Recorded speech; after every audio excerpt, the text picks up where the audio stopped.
Hello, everybody. Welcome to another episode of the Thriving Adoptees podcast. Today, I'm delighted to be joined by Lorah.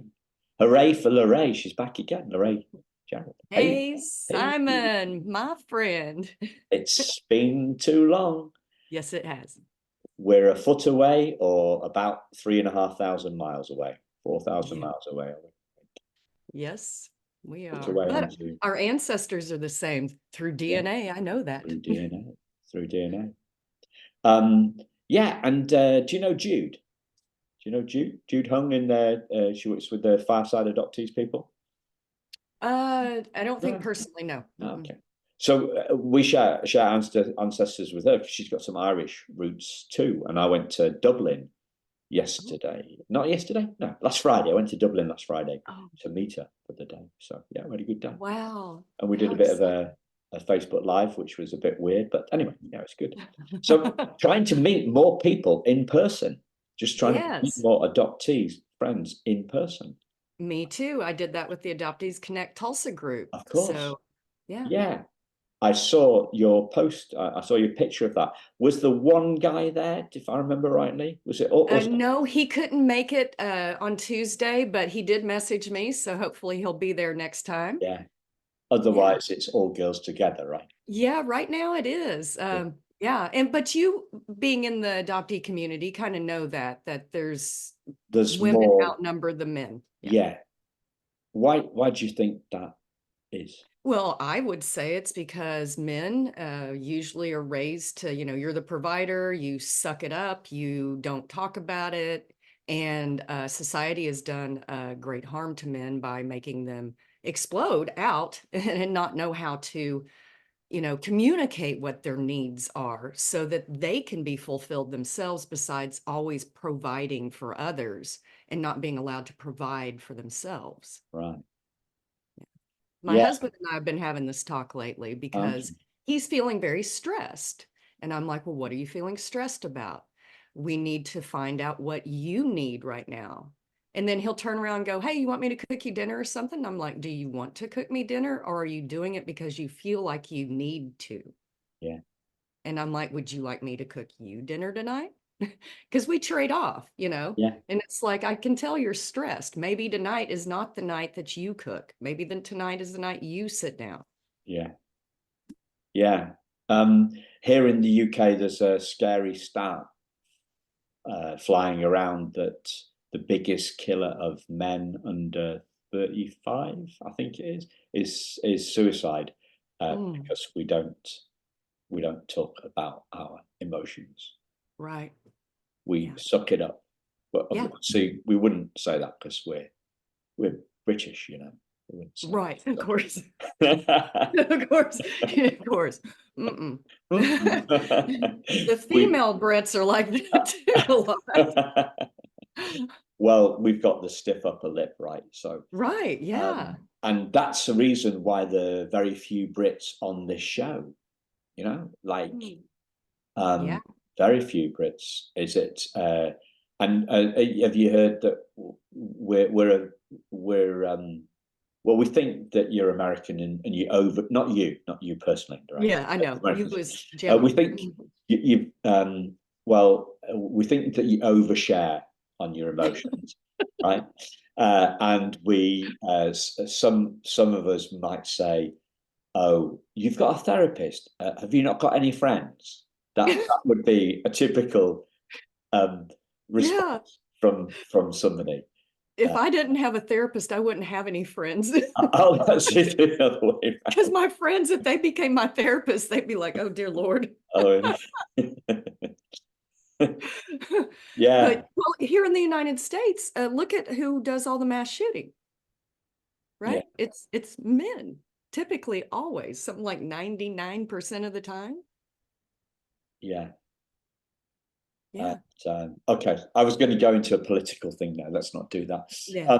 But yeah, the other one. What was the other one I was thinking about? The men. Oh yeah, men and outside help, right? So it's not just therapists. So I've had a lot of business coaches over the years, and I got the I got the Mickey taken out of me. I got the piss taken out of me for that by quite a few friends, and some of them would say it behind my back, not to my face either. But one of the ones who was particularly vociferous, hey, that's the word I don't use every day. One of the ones who was particularly talked about that a lot. He went bust twice, so maybe he could have done with some external external perspective on him, maybe him, or maybe his business, or maybe both. So healing. Yes. I should have made a nice link there, shouldn't I? So yeah, maybe there was something slightly off with that friend of mine, and maybe he should have been seeking more healing. So here we are today to talk about healing. That would have been a BBC kind of way to do it, to make a nice segue. That was a segue. That was a segue, yeah. So healing. Healing. What does it mean to you, Lorraine? Well, when I was a kid, I used to think healing was when I scraped my knee and I got a scab. Yeah. I didn't really think about it. It wasn't until, if we're talking about mental health healing, which is what we're here for, it wasn't until things kind of exploded out, because I had moved along through my life, because here in the US, you work hard, you hustle, hustle, hustle. The more you hustle, the, more things you're going to be able to have, the big house, the cars, everything, so it's hustle culture here. And you don't have time to heal and process and take care of things. I mean, even when people give birth or have a death in the family, I mean, you be back to work, and as quick as possible. You have a major surgery, whatever it is, you have a car wreck, your house burns down. Well, can you come back to work tomorrow?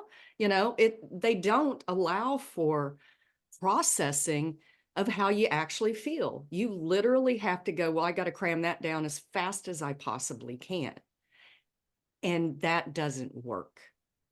It will come out in some other way. People will say, I'm fine, but then they'll go have a drink every day, or they'll go sit in front of a video game or a movie or whatever it is that we numb out to. And it's unhealthy coping mechanisms, but we think we're fine. I'm as guilty as that as anyone else. But healing was when I found out what I needed to be the best version of me. And then I now, as a Kundalini yoga instructor, trauma informed therapist, can help other people. And because of what a lot of people don't like to talk about is how we're all one. That's how it happens, is when you heal yourself, you can heal the world, because you've seen it within yourself, and then it spreads out like an energy, and you see the oneness.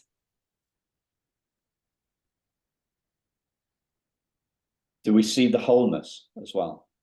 Yes, because you have become whole. And everybody goes, well, is it just a one-time thing? Well, no, we're going to be healing and becoming whole and authentic continually, because our needs change. And it's about knowing what we need and knowing what we feel at the time.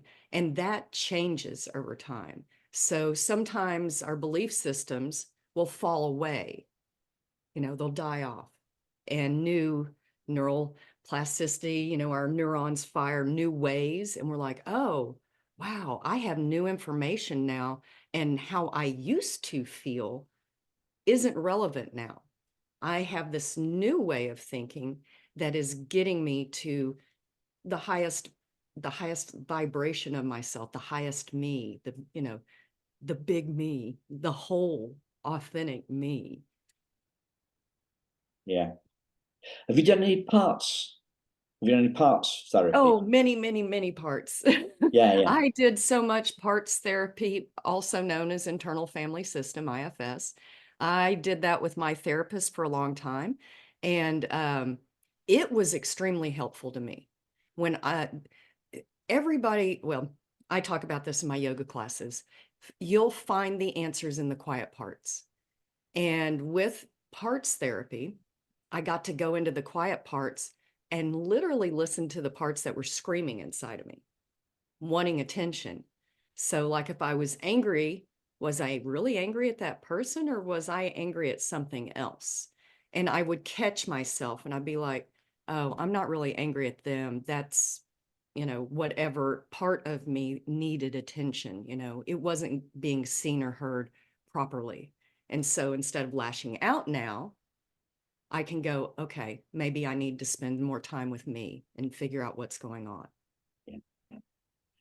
The reason I asked about the parts work is because I think they refer to the true us as the uppercase as self in parts work. So I've spoken to quite a few people, interviewed quite a few therapists on the show that are into parts work, and I've read this book. It's pretty good. It's a book. It's a good book. The Dick Schwartz book, No Bad Parts, which for me, the title says it all, right? Because it resonated for me because I have judged some of my parts as bad. Right. So when somebody comes up with a title like No Bad Parts, then that is scrambling my belief system. Right. That's scrambling my belief system in a good way. What? Yes. You mean that there are no bad parts, Dick? Is that what you're saying, Mr. Schwartz, Richard, to your friends, Mr. Schwartz, whatever? Is that what you're really saying? There are no bad parts, even the bit that is screaming the head off, like your little one, or the explosive little lost little lad, Simon, with his volcano, his volcano, occasionally exploding. What's the word? What do volcanoes do? There's a word. No. Do they explode? They do explode. They do explode, yeah. I thought there was a different word. Anyway, so talk to me about beliefs and healing, because it's one of my areas of intrigue. In my experience in the adoptee world, it's trauma all the way. And we don't often hear the word beliefs. We don't often hear the word belief systems. We don't often hear the word self-limiting beliefs. We don't hear any of that, other than the belief that we're not good enough, which obviously we talk about all the time. But the broader belief systems don't really get a look in front. Well, that's kind of my perspective. Do you think is it just me? Are lots of people talking about beliefs and I'm missing them, or is that a fairish view of adoptee space? Well, let me start here. You don't need to be diplomatic. You can just tell me. No, I was like, I have to have a thought process and I have to start somewhere. My little OCD brain kicked in and I was like, okay, so to start, our brains go to what's familiar. And that's not good or bad. Sometimes our brains are stuck in the trauma, right? And they play that programming over and over and over again. And it may not be what's best for us, but it's what's comfortable. And so that's where I think the belief systems lie, is because we're in this comfortable moment with our brain, and our brain wants to stay there, even though that's not where we need to be. We need to get uncomfortable and move through it. And then the uncomfortable moments, that's where we want to lash out. That's where we're exploding. We're the volcanoes. We explode at people because we become uncomfortable. And our brain is like fighting it desperately because it wants to go back to that comfortable, familiar state that our beliefs have us stuck in. If we become more aware of our own feelings and needs in those parts, we start seeing, oh, that's not them or that I'm angry about. I didn't get seen or treated the way I wanted to as a child, or I was bullied at school, or whatever that old programming is that keeps us in that defensive state where our sympathetic nervous system, you know, is kind of active all of the time so that we can launch out. Our muscles are tense a lot because it's healing is physical, mental, emotional, and spiritual. We have 4 bodies and we need to heal them all. And some, like cognitive therapy, that's, you know, that's just going to be talking about it. It is not going to be the somatic part where you're getting really into your body, where you're moving it out and integrating it all. So the new neural pathways can be created through, like what I do, breath work and yoga and things like that. People have different ways of doing their mindfulness practices. As long as they're doing their mindfulness practices, they will be creating those new neural pathways. So the comfortable can be a new comfortable. And then that belief system can be changed. Did that answer what you were wanting? Yeah, there's a lot there. There's a lot there for me to unpack. And first off, I wanted to apologize for jumping on you on that question that I asked a couple of minutes ago. So I didn't mean to do that. First thing then, are you saying that we are comfortable in our trauma because that's what we know? Yeah, your brain will literally keep you in whatever is normal for you. And that's why you see a lot of people that are very unhappy. Depression, anxiety, all of these diagnoses we get go back to the trauma. And until you face it head on, and we do need, I'm not saying cognitive therapy is bad. I don't want that to be confused. We do need that. But we need other parts too, like the somatic experience. We need to be creative. We need to be in the moment. We need to be aware. And there are steps to that. Cognitive is only one of them, because you do need someone to witness what's going on. And sometimes those people are really good, sometimes not, to help us see the path forward. But until you yourself do it, it's just other people giving you advice. It's not going to help. You have to do the work. Just like they say, put your own oxygen mask on first. That's true. You have to do that to survive, right? If you don't, you can't breathe, you're over. You've got to do that. You have to put the action into it. So you're going to have to make yourself a little uncomfortable in a healthy way through whatever mindfulness practice that you're choosing to practice, whatever therapist you're choosing to go to. You have to put the action in, because you have to change your body on that cellular level. Those new neural pathways and things have to be created by you. No one else can do it. Yeah. So the belief stuff, that seems to me very heady, very brain oriented, very, and we're assuming the mind is the brain, which is an oversimplification, clearly.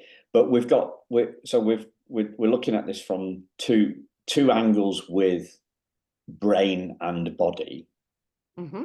You know, like I'm thinking, it's oversimplifying really. So brain, you know, the beliefs are in our brains, but you also talked about the somatic stuff. But so that's just that's simplifying it to 2 areas of, or levels of healing. But you said 4. You said 4, which is probably more. I presume that's a more accurate way of looking at it. It's how in yogic teaching, that's how we look at everything. Can you repeat the 4 just so I can scribble them down? Yes, it's the physical, mental, emotional, and spiritual.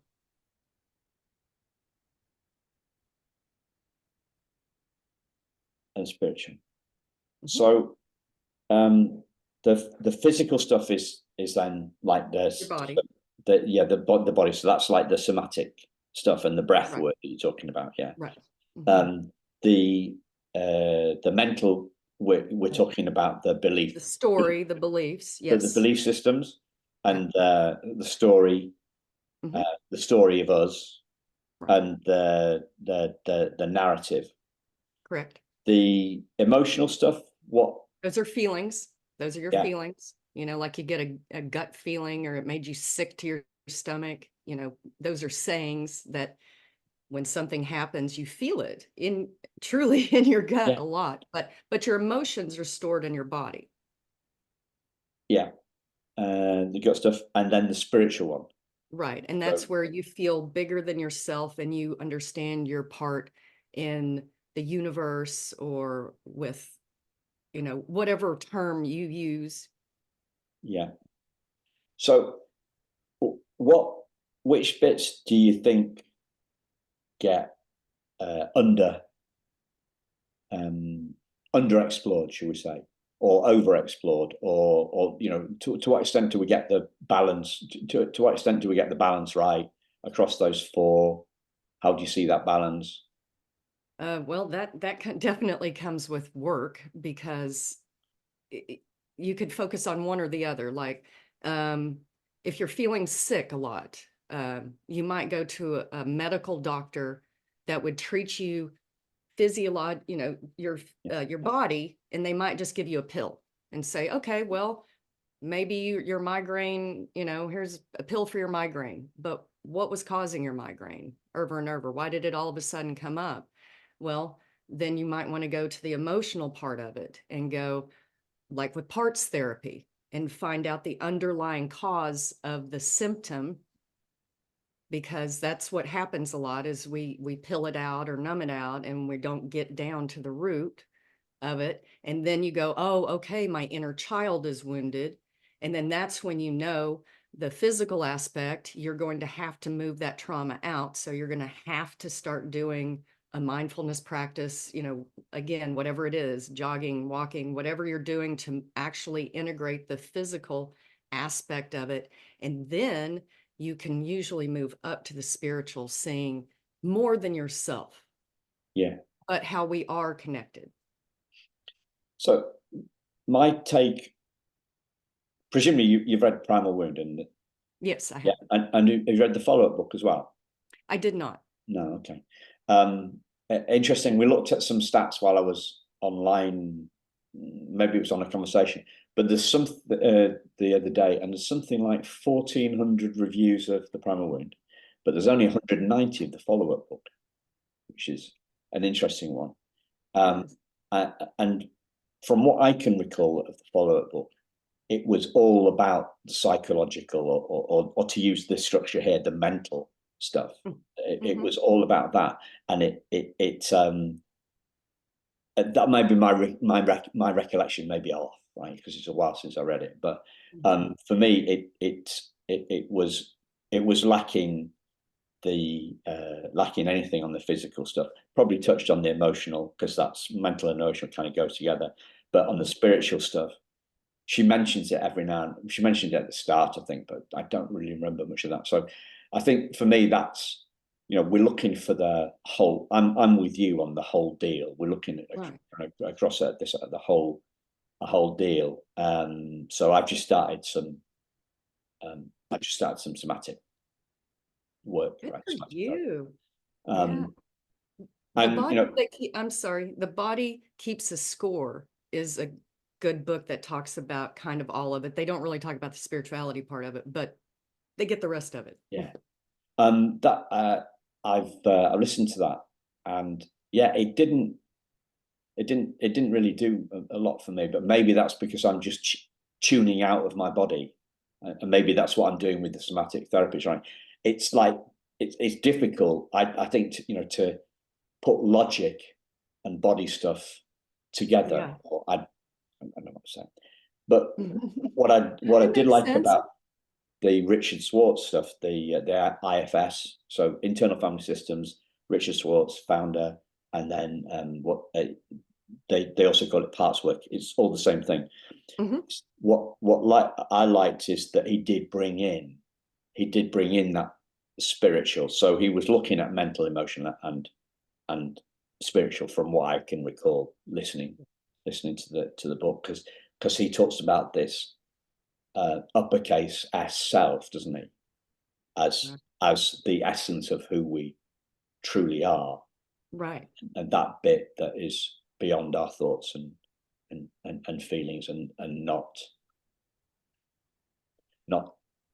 wounded by the trauma.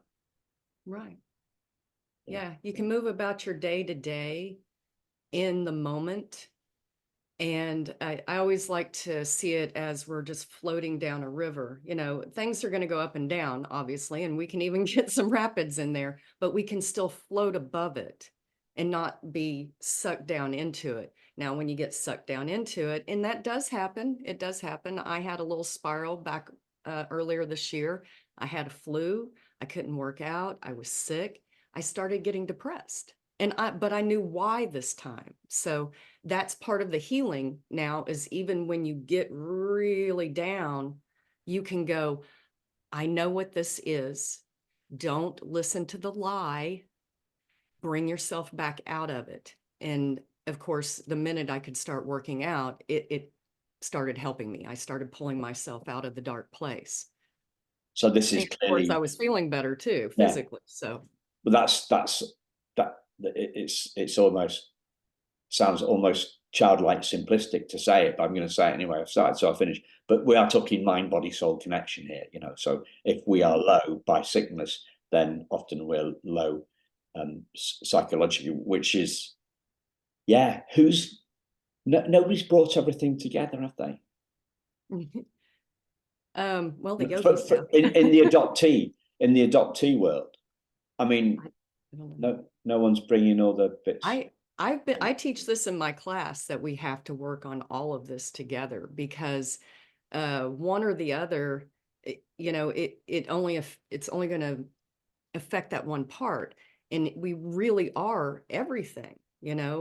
Our story, our emotions, how we feel, and our place in society. It's all of it, and we have to function on that level. So sitting on the mat and breathing and becoming aware of your feelings, and no matter what it is, whether it's, sad, happy, angry, joyous, whatever it is, it's fine. And when you slow down and just observe it, you can go, okay, it's fine. I can see it and I can just let it flow. So what have been the most healing moments for you, Lorraine? Well, after reunion, when I hit the lowest of low, and I basically did have a whole break with reality, this is where, the dark night of the soul, people talk about this, and rebirth. This is where it happened, because I was really uncomfortable. It wasn't just a little uncomfortable. This was everything that I knew. Every belief system in me broke. And people be like, that's the most healing. And I'm like, yes, because then I became authentic. I let go of what I had been death grasping onto, because that was my familiar. I let it go. And I said, now I can actually figure out who I am. Who am I? And at that moment, I started taking those steps towards who I am now and who I will be 10 years from now. Yeah. So, breaking. So, as a neighbor of ours is a therapist, and she talks about breaking down to break through, which sounds kind of like a sum up of what was going on for you. What went on for you? So, can you give us a flavor? I mean, you said that the belief systems crumbled, I think. Did you say that word? Yes. Yeah.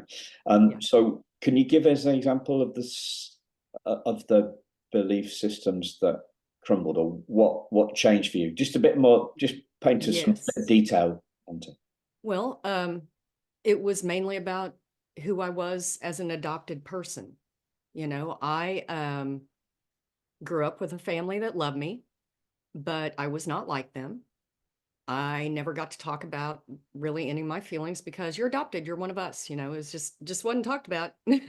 And my parents never dealt with their trauma, so I never dealt with my trauma. And the beliefs that I had were that my birth mother actually loved me. And when I found out, and it really sunk in, that I had always been a dirty little secret in her shame, not her love, that it just seeing my sisters, how much, you know, we were alike, the feeling I got around them, being around biological relatives, the first people I'd ever been related to, and touching them and seeing them and talking to them, and our mannerisms being alike, everything fell apart because I felt like I had lived a lie. I had not been who I truly was supposed to be. I had lived who I was expected to be in my adoptive family. So the break in reality was hard. And I did have to come to the realization that my birth mother did not want me, which was, anybody that has to live with that knows what that is. It's not to be bypassed. That is a trauma that is a part of you. Just like if you lost a loved one that you was, you know, your partner or whatever, when they die, you can move on, yes.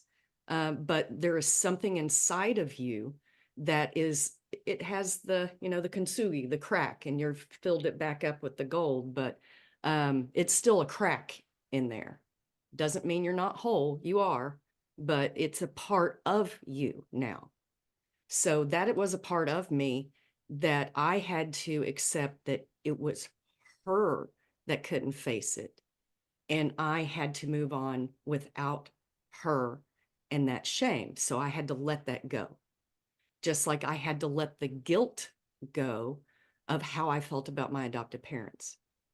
So I started accepting those parts of me that I didn't like, because the guilt and the shame, they were in there, but I had to see them for why they were there. And when I did, I was like, okay, I did the best I could. I'm a human being. I have that in me. But I also have love and joy, and I'm creative, and I can be whole and still know, you know, that that doesn't have to weight me down. That's just a feeling. It doesn't weigh me down. It's not who I am. I am not shame. I am not guilt. So moving through it, integrating it, acceptance, and also, I hate to say it, but sometimes a little gratitude too, because I can help other people, and I can see it in myself when I'm behaving badly. And that helps others because I'm like, hey, I'm sorry. You know, I can accept my part in things. I can be accountable for my actions and hopefully make the world a little bit better while I'm here. Yeah.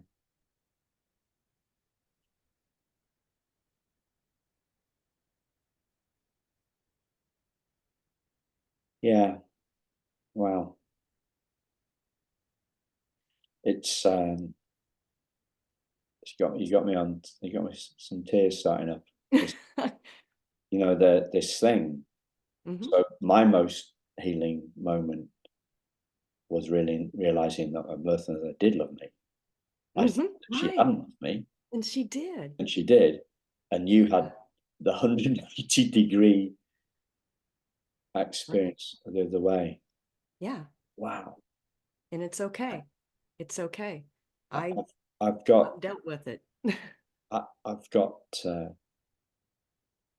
got goosebumps all over. It's our energy.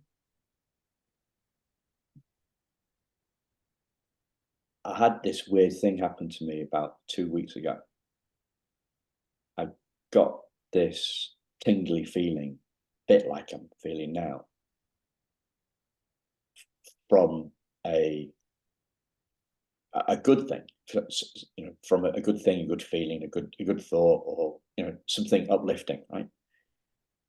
And then about 4 hours later, I got the same feeling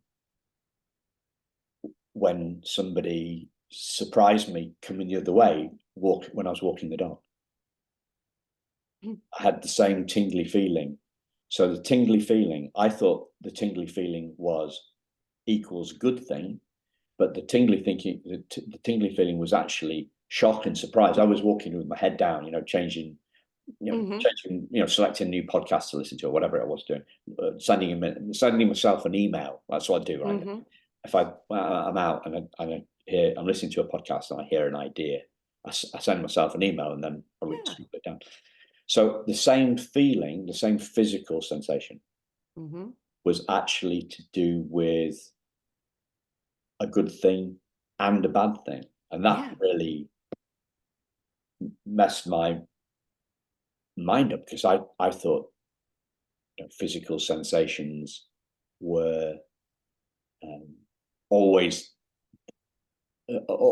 pointing to the same sort of thing. So when you're talking about you feel, you know, sick to the gut or something, what did you say? Yeah, like you've heard people say, oh, I felt it in my gut, or I got a feeling in my gut. And that's true, because our vagus nerve, which is our longest cranial nerve, it goes basically from about our eyes all the way down to like our pelvic bone. And a lot of it's right around the stomach area. So like what I do in my Kundalini yoga, we will do breath work that we push our bellies like in and out and things like that. It's called breath fire. It goes really fast and it works the solar plexus. Well, it works that nervous system of yours.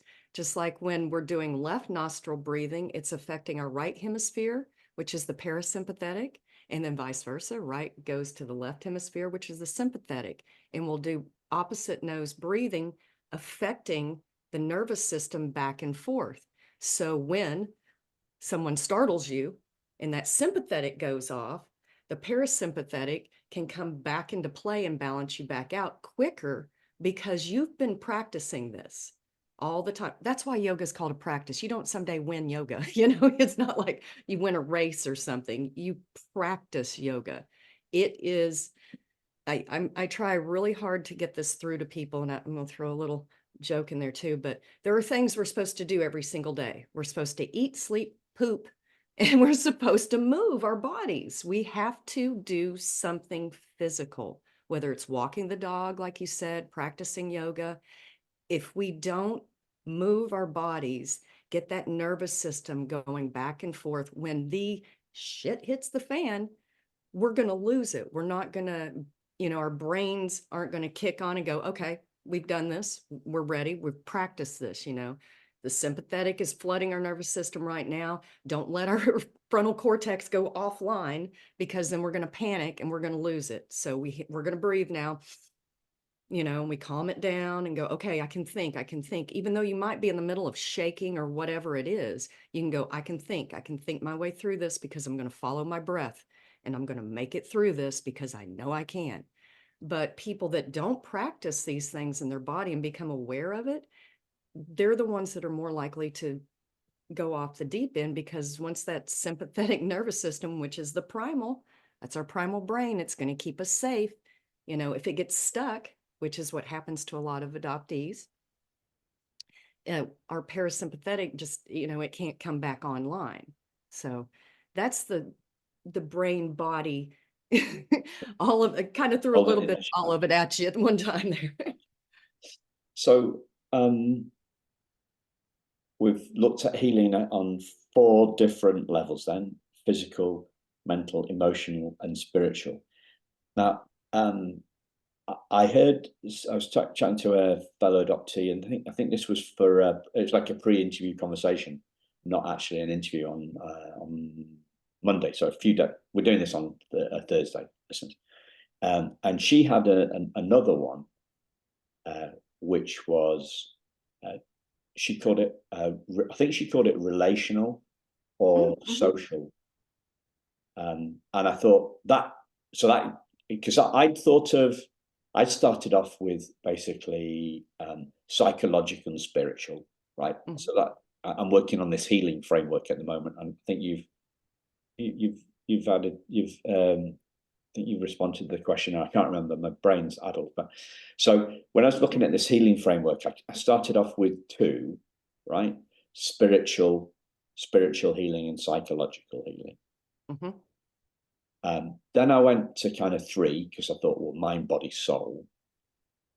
And then talking to a fellow doctor on Monday, she talked about 5, and 4 of, you know, you had 4 of her 5, she had the social one.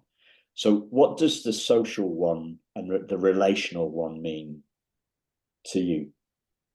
Well, in polyvagal theory, there is the social engagement system, which is Oh, another right. way Okay. to look at the vagus nerve and how we react. So, like in a social situation, when you look around and you're like, oh, you see people, and you're fine.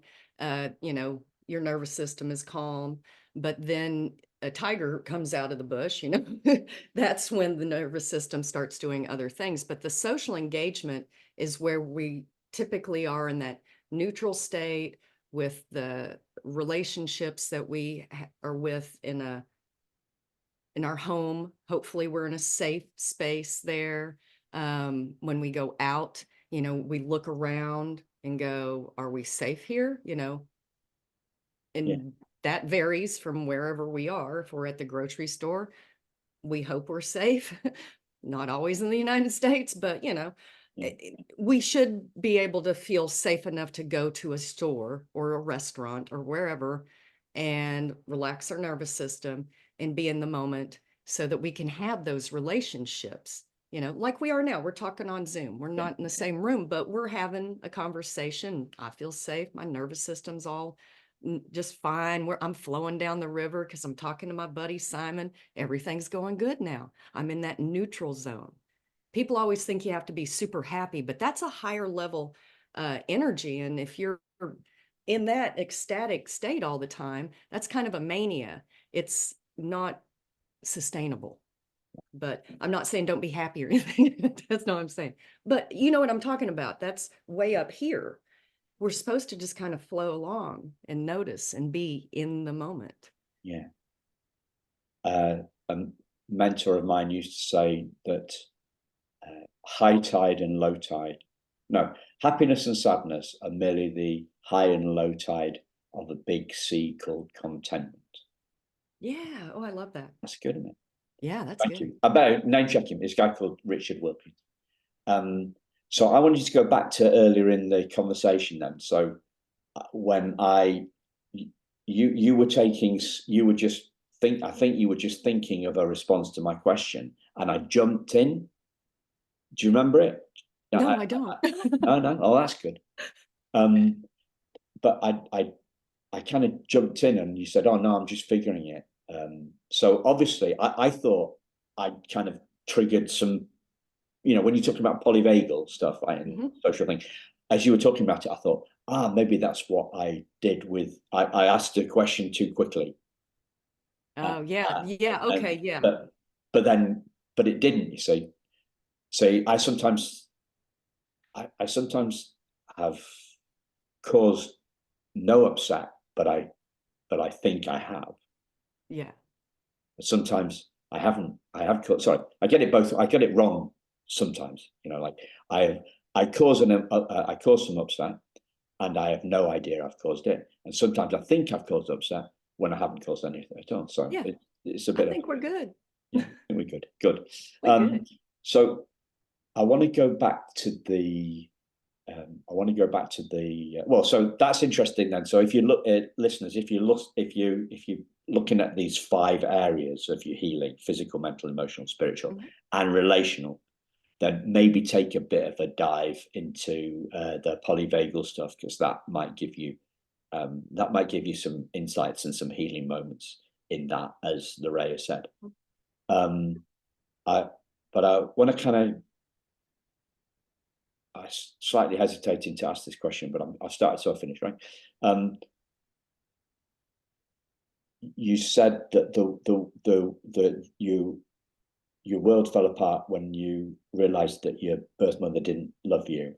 And did you feel loved by your adoptive mum?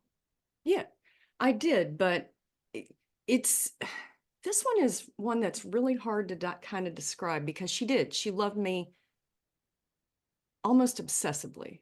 It was like, she used me to make herself feel whole, which you can't do that. Another person cannot make you feel whole. So she numbed out all of her life. She had traumas. She was a lovely woman, but she had trauma that she never, ever dealt with. She had a forced hysterectomy. She was abused. That's why she couldn't have children. She had a forced hysterectomy. That's a huge trauma, especially when the only thing you ever wanted were kids. She told me that the only reason why she was alive to have children. I mean, she was obsessed with it. You see what I'm saying? That too can become an obsession if the only thing that's going to make you whole is to be a mother. That's something you need to go look at, because another human being can't make you whole. That's a trauma response. Filling yourself with a bunch of children and stuff is a trauma response. And that's what she did. She babysat all of her life. She surrounded herself with kids, and she obsessed over them. In line, if there was a baby, oh my God, she would just be like, oh, look how cute it is. And, have to go talk to, I'd be sitting there just like embarrassed, going, and I never wanted kids. I was the exact opposite. And I never had kids. Everybody would always be like, well, when are you going to have children? When are you going to have children? Like it was any of their business, number one. And I didn't want them. And I'd be like, well, I don't want kids. And they'd be like, oh, you'll change your mind. Oh, you'll change your mind. Women get that all the time. Some of us do not want children. Doesn't mean we don't care about your children. Doesn't mean we're not going to be nice to them and help them and, be a protector if we need to. Yes, absolutely. But I never felt called to be a mother. And we were opposites. So growing up in a household with someone that you don't really have an energetic connection to is like, I describe it as like an arranged marriage. Simon, I'm going to tell you that you have to go marry that person over there, even though you don't know them, you have nothing in common with them, you don't really have any chemistry, that energy that makes you want to be around that person, but you're never, ever, ever going to be able to leave them. You have to stay with them for the rest of your life. And it's a forced connection. Like I said, she's a lovely person, but would I've ever picked her as my mother? I don't know. I never had the opportunity. I was in a forced situation where I had to say, I love you, whether I felt it or not. So that's why now when I say I love you to somebody, they know I love them. Because I don't say it anymore if I don't. I can care about people, but to say I love you, that's a big one to me. I don't like being forced into that situation. But anyway, my adoptive father was a little bit different. I was more connected to him. I kind of did have an attachment to him. We were more alike. We liked to go fishing and stuff. I was a tomboy. I wasn't a girly girl, which is what my mother wanted. And funny enough, they wanted to adopt a boy. They didn't even want a girl. I was just a phone call that said, hey, we got a girl available. And that's how I ended up with him. That's another thing that people don't realize. They always say, oh, you were chosen, you were special, it was God's gift. No, I was a phone call because they didn't get their first choice or their second choice. They got me. I was the third choice. I was what you get when you don't get what you want. Even though they told me they love me every day, I still know I was what you get when you don't get what you want. But that doesn't make me any less of a person that is special and worthy of love. And I know that now because I love me. And that's the most important gift you can give yourself, is to love yourself, no matter what the story is. Wow. The wholeness thing. I was playing with this as I was swimming today. I haven't got it nailed yet, but I was thinking somewhere there, I think. So using your framework, I haven't got one for physical, but I've got one for a mental. So believing that we're whole. I would say is, one way of looking at mental healing. Feeling whole is the emotional healing. And I had one for the spiritual, but I'd love your take on that, because I got a feeling that you might have a better one than me. Well, when I feel like I connect to the universe, I leave the physical and the mental and emotional behind. It's as if I'm in a higher vibrational state, and those things aren't as important as it is that I'm just love. It's almost all the rest of it melts away for me when I'm in that whole state. But that one comes in the quiet places for me, even though I can walk around with that also. Things in this 3D world we live in can bring you down out of that easier than if you were in a meditative state. So, like a dog barking and startling you, you're going to go right back into your body. And then that wholeness of you with spirit, universe, whatever you want to call it. Even though it's still there, it's not what you're functioning with in the cognitive day to day. So it's always that you're part of it. To me, I'm always that, but sometimes I forget, functioning in the daily. So you have to go sit back down and go, there I am again. It's like I train people to trust their intuition, your pituitary gland. Your pineal. I said pituitary. I'm sorry, pineal gland. I do that with words. Sorry.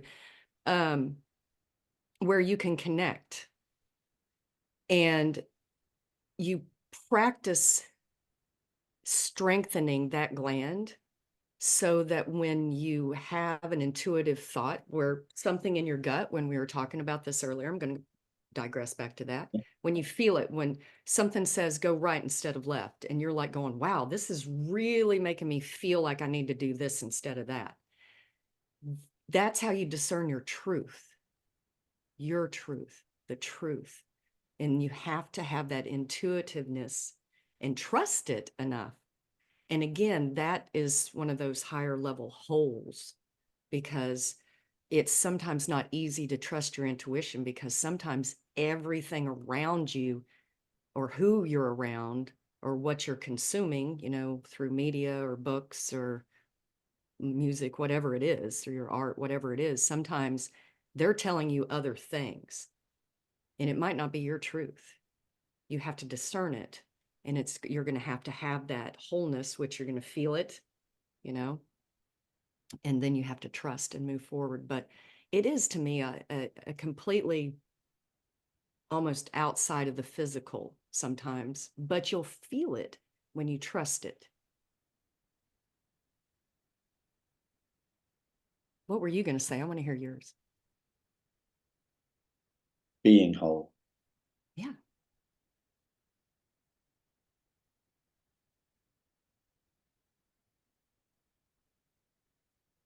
It's deeper than a feeling whole. Yeah. It's deeper than believing you're whole. It's deeper than knowing that you're whole. Mm-hmm. It's so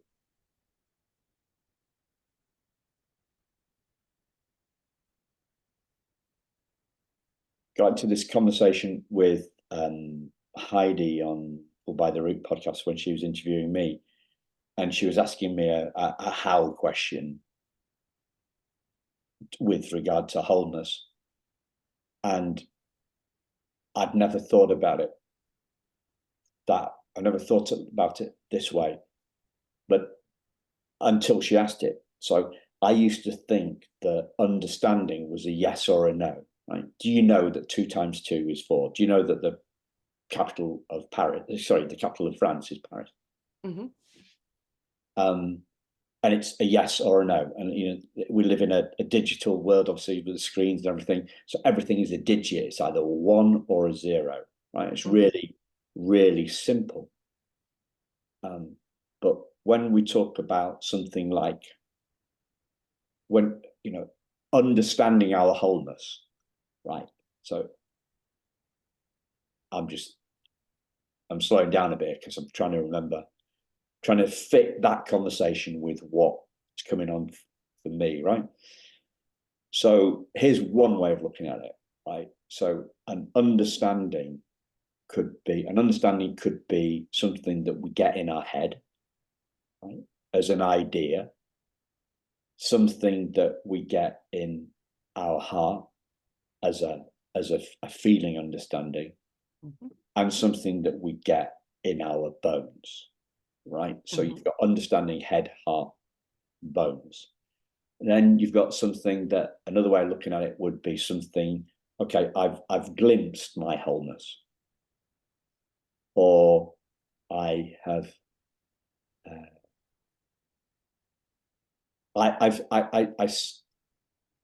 we come out of the fog, right? And we come out of the fog, and we were oblivious to our wound before, right? So we come out of the fog, we see our lack of wholeness, and then hopefully somebody might point out to us, that they might say something to us, so we begin to suspect we're on the road to wholeness,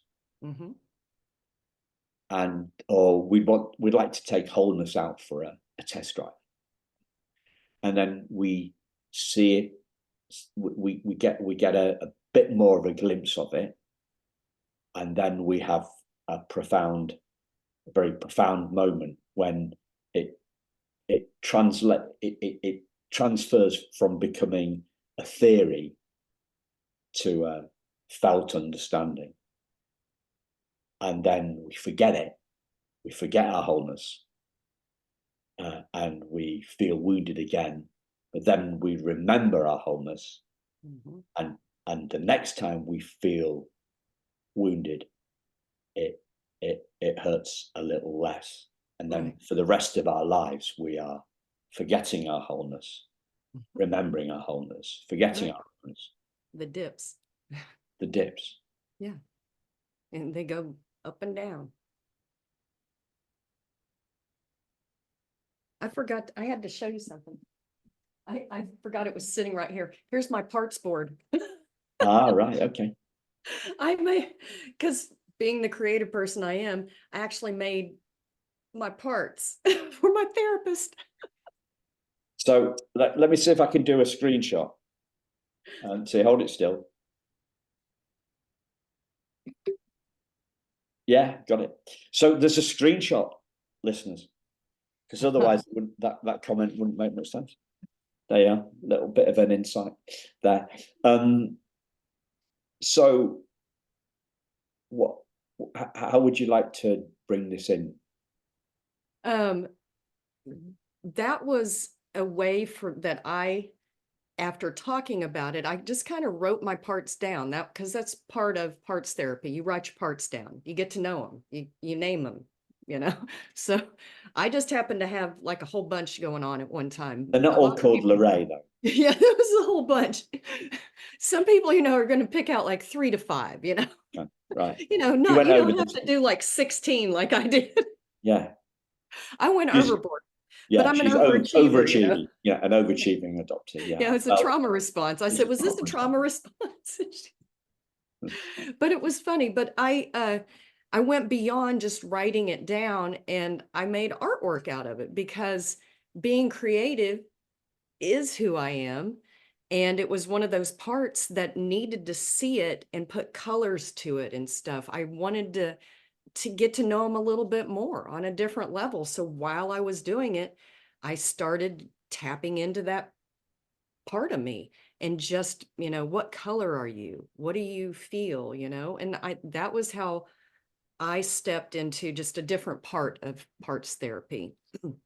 And we've done that in, well, they just did it a few weeks ago in our art group for the adopted chameleons. We're doing an art group again. And parts was the theme. And it's just a way to be more creative with it, to get them to know them a little bit better and hopefully get them all working together, because that's the end goal, right? Of parts therapy is we're all going to work as one so we can be whole instead of fighting against each other. We're working towards being that whole person. Now, does that say that, one of those parts isn't going to have a day where it's like, I need attention? Yeah, that's going to happen. That's where, we might be wanting to lash out at somebody instead of going, oh, is that my inner child needing something today? Did something come up that maybe, triggered them or made them uncomfortable? And now we need to go talk about it. So we're still whole, but, there are days we need to go back in there and go, hey, sweetie, what's happening? How are you not being seen or heard? And something usually happened, maybe somebody stepped on your sentence right in the middle of you saying something you were really proud of. And all of a sudden, you're like going, oh, I guess I don't matter. And there goes the lies, you're going back to that old pathway of I don't matter. And, you go back in there and you go, no, you mattered. Someone was just anxious and they spoke when they probably shouldn't have, but they weren't intentionally trying to hurt you. Now, there are days that some people are intentionally trying to hurt you. And, that's when anger comes up for the right reasons, because anger is a valid emotion too.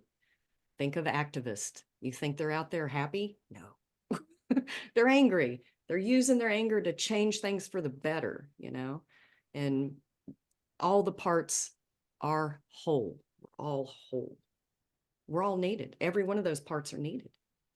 Some days we need to be angry because it's the right emotion. Some days we need to be happy.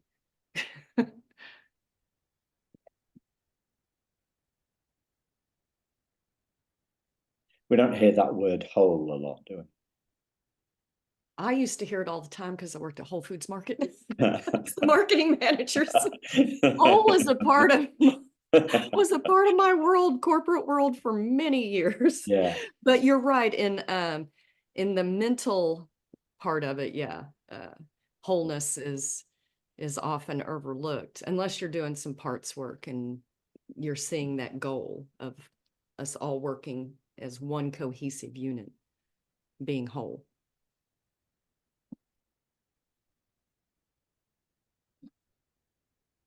I was going to sign off there, but I wanted to share something as you were talking about the there it goes again, the liar.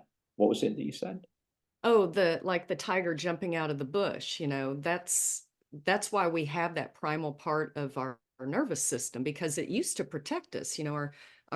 Our eyes got bigger, we could hear better, see better, our muscles get tense so they can take off or they can fight, fight, flight. One of those is going to go off with the sympathetic nervous system, when the tiger comes. But, it could be anything. Someone startles you, they're trying to take your wallet or your purse or something from you, your sympathetic nervous system goes off. That's your primal base. Yeah. That's your limbic brain. That's the most primal part of us that we share with lots of other animals. I didn't ask the question quite right. You talked about a liar coming in. You talked about somebody finishes the end of our sentence. Oh, okay. Oh yeah, that liar bit. And one of the biggest things that I've heard in the last couple of days is the fact that we have an insight.